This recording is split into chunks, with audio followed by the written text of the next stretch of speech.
ನಮ್ಮ ಹಳ್ಳಿ ಕಡೆ ಅವರೆಕಾಳು ಉಪ್ಪಿಟ್ಟನ್ನ ಹೇಗ್ ಮಾಡ್ತಾರೆ ಅನ್ನೋದನ್ನ ತೋರಿಸ್ತೀನಿ ಬನ್ನಿ.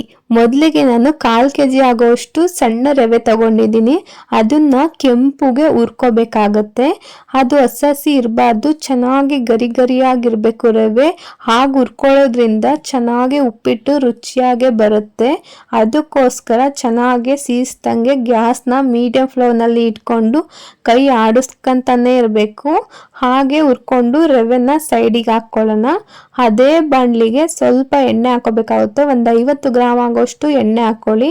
ಎಣ್ಣೆ ಕಾದಿದ್ದಾದ್ಮೇಲೆ ಸಾಸಿವೆ ಹಾಕೋತಾ ಇದ್ದೀನಿ. ಉಪ್ಪಿಟ್ಟಿಗೆ ಎಣ್ಣೆ ಸ್ವಲ್ಪ ಜಾಸ್ತಿನೇ ಹಾಕೋಬೇಕು, ನೋಡ್ಬಿಟ್ಟು ಹಾಕೊಳ್ಳಿ. ನೀವೇನಾದ್ರೂ ಎಣ್ಣೆ ಜಾಸ್ತಿ ತಿನ್ನೋದಿಲ್ಲ ಅಂದ್ರೆ ನಿಮ್ಗೆ ಎಷ್ಟು ಬೇಕೋ ಅಷ್ಟು ಹಾಕೋಬಹುದು. ಹಾಗೇನೆ ಸಾಸಿವೆ ಚಿಟಾಪಟ ಅಂತ ಸಿಡ್ದಿದ್ದಾದ್ಮೇಲೆ ಕಡಲೆಬೇಳೆ ಉದ್ದಿನಬೇಳೆ 1 ಟೇಬಲ್ ಸ್ಪೂನ್ ಆಗೋಷ್ಟು ನಾನು ಹಾಕೋತಾ ಇದ್ದೀನಿ. ಅದನ್ನು ಸಹ ಬ್ರೌನ್ ಕಲರ್ ಬರೋ ರೀತಿ ಫ್ರೈ ಮಾಡ್ಕೋಬೇಕಾಗುತ್ತೆ ಎಣ್ಣೆನಲ್ಲಿ. ಹಾಗೇನೆ ಕರಿಬೇವಿನ ಸೊಪ್ಪನ್ನು ಹಾಕೋತಾ ಇದ್ದೀನಿ. ಅದನ್ನು ಚೆನ್ನಾಗಿ ಫ್ರೈ ಮಾಡ್ಕೊಳ್ಳೋಣ. ಒಂದು 6-7 ಮೆಣಸಿನ್ಕಾಯಿನ ಸಣ್ಣದಾಗೆ ಹಚ್ಬಿಟ್ಟು ಹಾಕೋತಾ ಇದ್ದೀನಿ. ನಾನು ಹಾಕೋತಾ ಇರೋದು ಹಸಿ ಮೆಣಸಿನ್ಕಾಯಿ. ಫಸ್ಟೇ ಹಾಕೊಂಡ್ರೆ ಎಣ್ಣೆನಲ್ಲಿ ಖಾರ ಚೆನ್ನಾಗಿ ಬಿಟ್ಕೊಳ್ಳುತ್ತೆ, ಫ್ರೈ ಆಗುತ್ತೆ. ಆವಾಗ ಉಪ್ಪಿಟ್ಟಿನ ಜೊತೆನೇ ತಿನ್ಬೋದು, ಅಷ್ಟು ರುಚಿಯಾಗಿರುತ್ತೆ ಖಾರವಾಗಿ. ಅದಕ್ಕೋಸ್ಕರ ಮುಂಚೆನೇ ಹಾಕೊಂಡಿದ್ದೀನಿ ಹಸಿರು ಮೆಣಸಿನ್ಕಾಯಿನ. ಅದಾದ್ಮೇಲೆ ಈರುಳ್ಳಿ ಹಾಕೋತಾ ಇದ್ದೀನಿ. 2 ಈರುಳ್ಳಿನ ಸಣ್ಣದಾಗಿ ಕಟ್ ಮಾಡ್ಕೊಂಡಿದ್ದೀನಿ. 2 ಮೀಡಿಯಂ ಸೈಜ್ ಈರುಳ್ಳಿ ಹಾಕೊಂಡಿರೋದು. ಇದನ್ನು ಸಹ ಚೆನ್ನಾಗಿ ಫ್ರೈ ಮಾಡ್ಕೋಬೇಕಾಗುತ್ತೆ, ಹಸಿ ವಾಸನೆ ಹೋಗ್ಬೇಕು. ಅವರೆಕಾಳು ಇಷ್ಟ ಆಗೋರ್ಗೆಲ್ಲ ಈ ಉಪ್ಪಿಟ್ಟು ಇಷ್ಟ ಆಗುತ್ತೆ ಖಂಡಿತವಾಗ್ಲೂ. ಅಷ್ಟು ರುಚಿಯಾಗಿರುತ್ತೆ. ನಮ್ಮ ಹಳ್ಳಿ ಕಡೆ ಮಾಡೋ ಸ್ಟೈಲಲ್ಲಿ ನಾನು ಇವತ್ತು ನಿಮಗೆ ತೋರಿಸ್ಕೊಡ್ತಾ ಇದ್ದೀನಿ.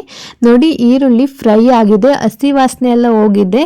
ಇವಾಗ ನಾನು ಹಸಿ ಅವರೆಕಾಳನ್ನ ಬಿಡಿಸ್ಬಿಟ್ಟು ತೊಳೆದು ಹಾಕೋತಾ ಇದ್ದೀನಿ. ಇದನ್ನು ಅಷ್ಟೇ ಚೆನ್ನಾಗಿ ಎಣ್ಣೆನಲ್ಲಿ ಫ್ರೈ ಮಾಡ್ಕೋಬೇಕಾಗತ್ತೆ. 1-2 ನಿಮಿಷನಾದ್ರೂ ಫ್ರೈ ಮಾಡ್ಕೊಳ್ಳಿ. ಯಾಕಂದ್ರೆ ಎಣ್ಣೆನಲ್ಲಿ ಕಾಳು ಫ್ರೈ ಆಗೋದ್ರಿಂದ ಮೇಲೆಲ್ಲ ಚೆನ್ನಾಗಿ ಕ್ರಿಸ್ಪಿ ತರ ಆಗುತ್ತೆ. ನಾವು ಆಮೇಲೆ ನೀರು ಹಾಕೋದ್ಮೇಲೆ ಅಷ್ಟೇ ಚೆನ್ನಾಗಿ ಬೆಂದ್ಕೊಳ್ಳುತ್ತೆ. ನಾವು ಇದು ಸಪ್ರೇಟ್ ಆಗಿ ಬೇಯಿಸ್ಕೊಂಡು ಕಾಳುಗಳನ್ನ ಹಾಕೋತಾ ಇಲ್ಲ. ನಾವು ಇವಾಗ್ಲೇನೆ ಒಂದೇ ಪಾಟಲ್ಲಿ ಮಾಡ್ತಾ ಇರೋದ್ರಿಂದ ಈಗಿಂದ ಕೊನೆ ತನಕ ಚೆನ್ನಾಗಿ ಬೇಯಿಸ್ಕೋಬೇಕಾಗುತ್ತೆ ಕಾಳುಗಳನ್ನ. ಅದು ಈಗ ಉಪ್ಪಿಟ್ಟಿನಲ್ಲೇ ಬೇಯಬೇಕು. ಅದಕ್ಕೋಸ್ಕರ ನಾನು ಇವಾಗ ಹಾಕೊಂಡು ಚೆನ್ನಾಗಿ 1-2 ನಿಮಿಷ ರೋಸ್ಟ್ ಮಾಡ್ಕೊಂಡು ಆಮೇಲೆ ನೀರು ಹಾಕೊಂಡು ಬೇಯಿಸ್ಕೋಬೇಕಾಗತ್ತೆ. ಇವಾಗ ಒಂದೇ ಒಂದು ಟೊಮೊಟೊ ಹಾಕೋತಾ ಇದ್ದೀನಿ, ಸಣ್ಣ ಟೊಮೊಟೊ. ಇದಕ್ಕೆ ಟೊಮೊಟೊ ಹಾಕಿಲ್ಲ ಅಂದ್ರೂ ಆಗುತ್ತೆ, ಸ್ಕಿಪ್ ಮಾಡ್ಕೊಳ್ಳಿ. ಇಲ್ಲ ಅಂತ ಅಂದ್ರೆ ಇದ್ರೆ ಹಾಕೊಳ್ಳಿ, ಸ್ವಲ್ಪ ರುಚಿಯಾಗಿರುತ್ತೆ. ಇದ್ರಲ್ಲೇನು ಡಿಫ್ರೆಂಟ್ ಆಗೋದಿಲ್ಲ.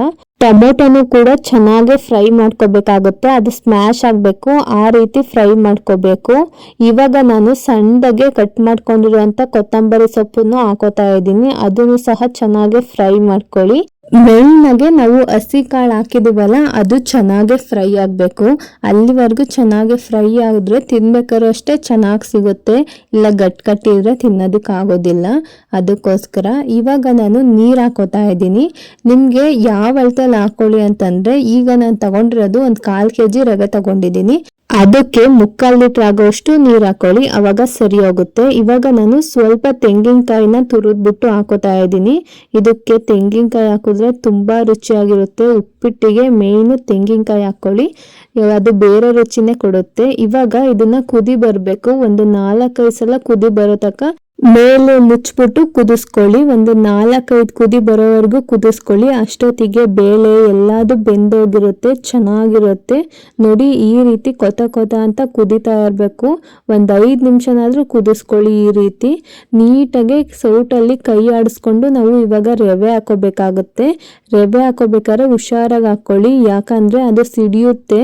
ನೀವು ನೀರು ಜಾಸ್ತಿ ಹಾಕೊಂಡಿಲ್ಲ ಅಂತ ಅಂದ್ರೆ ಬೇಗನೆ ಬೆಂದ್ಕೊಂಡು ಅದು ಸಿಡಿಯೋ ಚಾನ್ಸಸ್ ಇರುತ್ತೆ. ಅದಕ್ಕೋಸ್ಕರ ನೀಟಾಗಿ ಸೌಟಲ್ಲಿ ಕಂಟಿನ್ಯೂಸ್ ಆಗಿ ತಿರುಗ್ತಾನೆ ಇರ್ರಿ. ಈಗಲೂ ಅಷ್ಟೇ ನೀಟಾಗಿ ತಿರುಗ್ತಾನೆ ಇರ್ರಿ, ಅದು ಗಟ್ಟಿ ಆಗೋ ತನಕ ತಿರುಗ್ತಾನೆ ಇರ್ರಿ. ನೀವು ಆ ರೀತಿ ತಿರುಗೋದ್ರಿಂದ ಅದು ಕುದಿಯೋದಾಗಿರ್ಲಿ ಸಿಡಿಯೋದಾಗಿರ್ಲಿ ಯಾವುದು ಸಹ ಆಗೋದಿಲ್ಲ. ಸಾಫ್ಟ್ ಆಗಿ ಬೆಣ್ಣೆ ಬಂದಂಗೆ ಬರುತ್ತೆ ಉಪ್ಪಿಟ್ಟು, ಅಷ್ಟು ಚೆನ್ನಾಗಿ ಬರುತ್ತೆ. ನೀವು ಯಾವುದೇ ತರ ಉಪ್ಪಿಟ್ಟು ಮಾಡಿ ಅದ್ರ ಮೇಲೆ ಮುಚ್ಚಿಬಿಟ್ಟು ಬೇಯಿಸ್ಕೊಳ್ಳೋದ್ಕಿಂತ ಈ ರೀತಿ ರೊಟೇಟ್ ಮಾಡಿ ತಿರುಗ್ಕೋತಾ ಇರಿ, ಅವಾಗ ತುಂಬಾ ರುಚಿಯಾಗಿ ಬರುತ್ತೆ. ಅದು ಬಾಯಲ್ಲಿ ಇರೋಕೆ ಬೆಲ್ಲ ಗಂಟ್ಲ ಸೊಯ್ಯನಂಗೆ ಇಳಿದ್ಬಿಡುತ್ತೆ. ಅಷ್ಟು ಚೆನ್ನಾಗಿ ಅಷ್ಟು ಸಾಫ್ಟ್ ಆಗಿ ಬರುತ್ತೆ. ನೋಡಿ, ಗಟ್ಟಿ ಆಗೋ ತನಕ ಇದೇ ತರ ತಿರುಗ್ತಾ ಇರಿ. ನಿಮಗೇನಾದ್ರೂ ಸಿಡಿತಾ ಇದೆ, ತಿರ್ಗಕ್ಕೆ ಆಗೋದಿಲ್ಲ ಅಂತಂದ್ರೆ 1-2 ನಿಮಿಷ ಪ್ಲೇಟ್ನ ಮುಚ್ಚಿಬಿಟ್ಟು ಬಿಟ್ಬಿಡಿ. ಆಮೇಲೆ ಈ ರೀತಿ ತಿರುಗ್ಕೊಂಡ್ರೆ ಅದೇ ತರನೇ ಬರುತ್ತೆ. ಇವಾಗ ನೋಡಿ, ಗಟ್ಟಿ ಆಗಿದೆ. ನೋಡಿದೆ, ನೀಟಾಗಿ ಸಾಫ್ಟಾಗಿ ಬಂದಿದೆ ಉಪ್ಪಿಟ್ಟು. ಇವಾಗ ನಾನು ಅದ್ರ ಮೇಲೆ ಮುಚ್ಚಿಬಿಟ್ಟು ಬಿಡ್ತೀನಿ ಒಂದು 5 ನಿಮಿಷ ಚೆನ್ನಾಗಿ ಆರ್ಕೊಳ್ಳಿ ಅಂತ.